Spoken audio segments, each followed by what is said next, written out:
Hey, I'm Melissa. Some Christians seem forever anxious, even obsessed about spiritual or moral issues. In extreme cases, that's caused by something called religious scrupulosity, or religious OCD. Today, let's talk about what religious OCD is and how to start healing.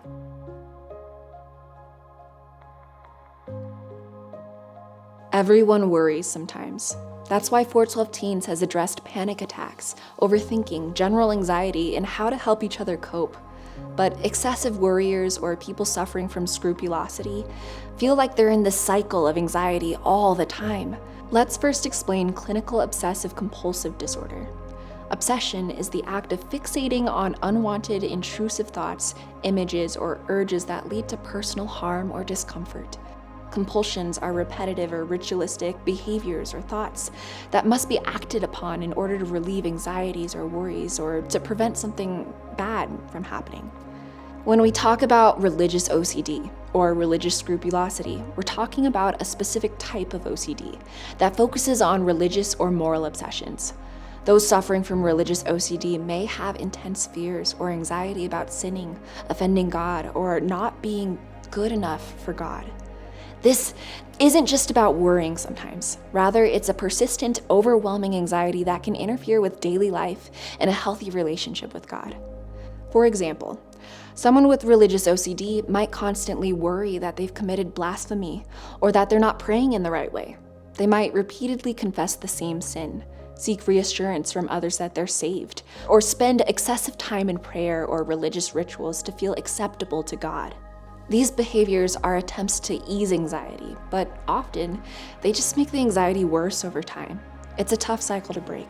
If you believe you or someone you know might be dealing with religious OCD, please know that this is not an indication of a lack of faith or not loving God enough.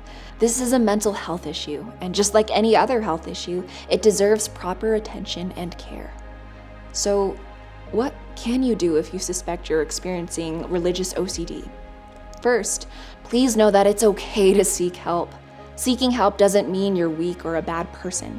Talking to a mental health professional who understands OCD can make a huge difference.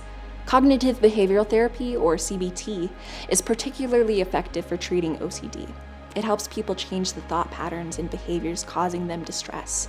Of course, prayer and spiritual guidance are also vital. Reach out to a trusted Christian mentor, friends, and family members. The point is that someone suffering from religious OCD needs caring support from loved ones and professionals to help provide a comprehensive path to healing. If you're struggling with religious OCD, you are not lost. You can't just snap out of it, and God knows that. But you can make good choices about how to respond to those feelings. There are people and resources ready to help you navigate this journey. Trust that God is with you and that He's not disappointed in you. God understands our struggles, including those with mental health. He knows the difference between true thoughts and thoughts that come from religious OCD. He loves you, and He wants you to live in peace, not in constant fear or anxiety. Even though I walk through the valley of the shadow of death, I will fear no evil, for you are with me. Your rod and your staff, they comfort me. Psalm 23:4. If you liked this video, give it a thumbs up and subscribe. We answer questions like this every day. So head over to 412teens.org to ask your own spiritual questions.